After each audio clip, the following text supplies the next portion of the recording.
All right, grab your snacks because today I'm diving deep into the wild, weird, and wonderfully wacky world of Heavenly Delusion. Little did I know, I was about to embark on a trip that would make Inception seem like a straightforward afternoon nap. This show is both a visual treat and a narrative enigma, wrapped in a conundrum, sprinkled with a bit of chaos. Heavenly Delusion is, well, it's something else. Now imagine a world where the line between human and monster blurs like my vision at 2 a.m. without my glasses. We start off with Maru and Kiruko, two travelers navigating a post-apocalyptic wasteland that's about as friendly as a cat that's missed its lunch. They're hunting for a mythical place called Heaven, and honestly, aren't we all? Their journey is anything but ordinary, filled with encounters that range from horrifying man-eaters to settlements that are a shadow of a past civilization. Here's the twist though, while Maru and Kiruko are battling creepy creatures and unraveling mysteries in the wasteland, there's a whole other plot brewing in a secluded facility filled with kids who think robots for teachers is totally normal. This place can only be described as a surreal orphanage cum research facility, with these kids thinking that the small world within their walls is all there is. But curiosity is a wild beast, and soon Tokyo and friends are peeking into corners better left unexplored. As the series unfolds, the connections between our wanderers and the sheltered kids begin to surface, showing us that perhaps their quests aren't so different after all. This dual narrative dances around each other like two strangers trying to decide if they want a tango or not. When you stack Heavenly Delusion next to other sci-fi heavyweights like Psycho Pass or Ghost in the Shell, you might think it's gonna drown in the deep end. But nope, it swims pretty darn well. Production IG, known for their knack at nailing the sci-fi aesthetic, brings their A-game here, blending the grim with the beautiful in a way that keeps your eyes glued to the screen. Comparatively, Heavenly Delusion takes the trope of a dystopian future and adds personal quests and hidden truths, much like Psycho Pass. However, it swaps out the cyberpunk vibes for a more rugged survivalist environment that feels like it could be just a few disastrous steps away from our reality. What sets it apart is its focus on the dual narratives, something you'd see in Baccano, albeit with less train heist and more unease or anxiety that creeps in when you least expect it. Each episode builds on this complexity, mixing up the lives of its characters in ways that are both surprising and deeply satisfying, making it stand out in a genre that's often bogged down by its own seriousness. Hiro Takamori's direction in Heavenly Delusion is like watching a master conductor at work, except the orchestra is made up of mutant creatures and the music is the eerie silence of a ruined world. The story unfolds with a precision that suggests Mori isn't just telling us a story. He's leading us down a path littered with questions about identity, survival, and the human condition. The narrative is cleverly structured, balancing intense action with poignant moments of quiet introspection. The pacing seems deliberate, ensuring that you are given enough time to digest the themes without getting lost in the weeds. This is particularly evident in how the backstory of Kiruko and the futuristic horrors faced by Tokyo are revealed, slowly, like a puzzle coming together under the shadow of an impending storm. Mori's direction shines when handling the series' more subtle elements. Instead of spoon-feeding us the themes, he presents scenarios that challenge the characters' morals and desires, pushing them towards revelations that are as heartbreaking as they are enlightening. It's a dance that's as graceful as it is brutal, ensuring that the journey to find heaven is as compelling as whatever they might find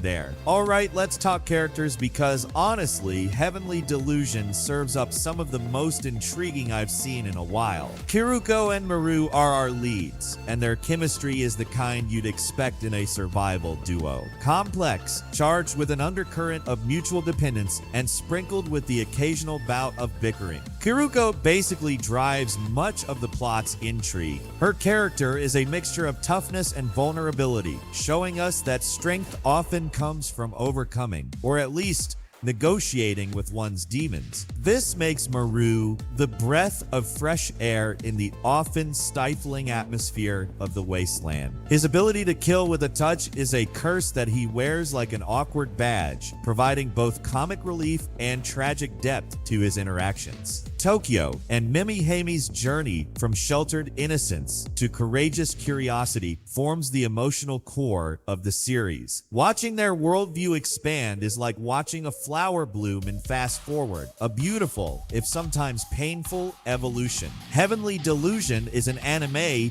where the focus stays tight on the two main characters for most of the story. This narrow perspective actually strengthens the post-apocalyptic, desolate atmosphere. By limiting who we see, the anime emphasizes the isolation and scarcity of the world. Another thing that stands out about this anime is the voice acting. The Japanese cast brings a level of nuance that transcends language barriers, capturing the essence of each character's struggle and growth. The interactions, especially between Kiruko and Maru, are rendered with such authenticity that you feel like you're eavesdropping on actual conversations, not just following a script. Alright, so I know that we've been saying nothing but good things about Heavenly Delusion so far, but no anime is perfect, and Heavenly Delusion is no exception. Heavenly Delusion, while a visually stunning and conceptually ambitious series, does hit a few snags that might not sit well with all audiences. My biggest gripe is the gender swap theme woven into Kiruko's storyline. Now, don't get me wrong, I'm all for complex characters and unexpected twists. However, when you toss in this kind of social politics, it feels a bit like we're veering away from the escapism that draws many of us to anime in the first place. This theme can be particularly divisive. Some viewers tune in for lighthearted fun or intense action, not necessarily to confront heavy societal issues that are already splashed across news headlines every day. The inclusion of such a polarizing topic is a bold choice, but it risks alienating a portion of the audience who prefer their anime to be a break from real-world conflicts, especially when it comes to introducing younger viewers to the medium. The gender identity crisis as a plot device doesn't just push boundaries. It might also push away parents looking to shelter their kids from these mature themes. Anime has often been a safe haven for younger audiences, and while Heavenly Delusion isn't explicitly kid-friendly, its sci-fi and adventure elements are attractive to a wide age range.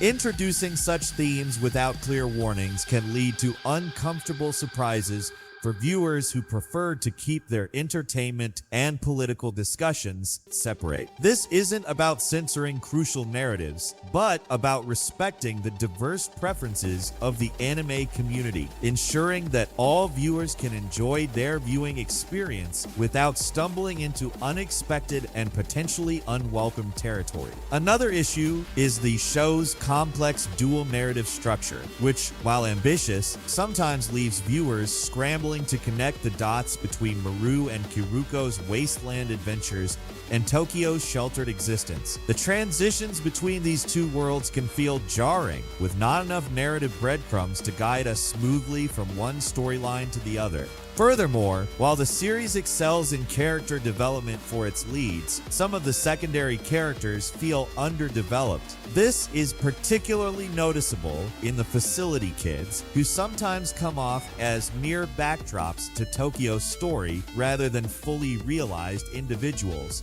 with their own arcs and stakes in the story. But if there's one thing you can't fault Heavenly Delusion for, it's breathtaking animation and art style. Production IG has outdone themselves, creating a visual feast that captures both the beauty and desolation of a post-apocalyptic world with an almost haunting accuracy. The animation quality is consistently high throughout the series, with fluid movements and detailed expressions that bring the characters to life. The action scenes in particular are a highlight, showcasing a blend of dynamic choreography and cinematic finesse that makes each confrontation feel intense and significant. And it's not just the action that benefits from the high production values. The background art is equally impressive, featuring dilapidated cities and lush, overgrown landscapes that provide a stark contrast to the grim reality of the characters' lives. These settings are not only backdrops, but are integral to the storytelling,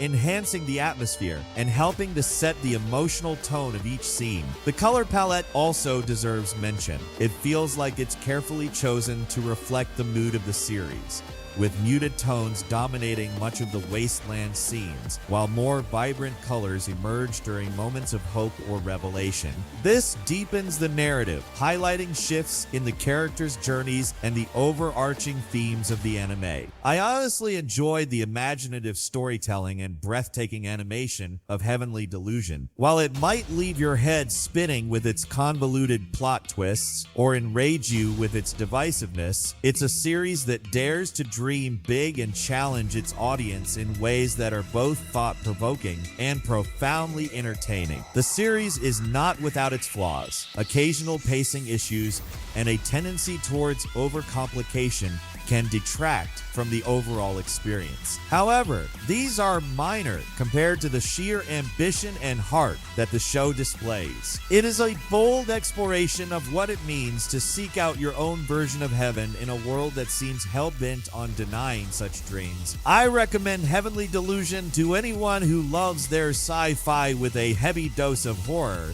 and to those who appreciate anime that doesn't just entertain, but also engages. It's a unique blend of horror, science fiction, and drama that captures the essence of what makes anime such a fascinating and diverse medium. So if you're up for a challenge and in the mood for something that mixes mind-bending plots with deeply human stories, give Heavenly Delusion a watch. And who knows, it might just redefine your idea of heaven.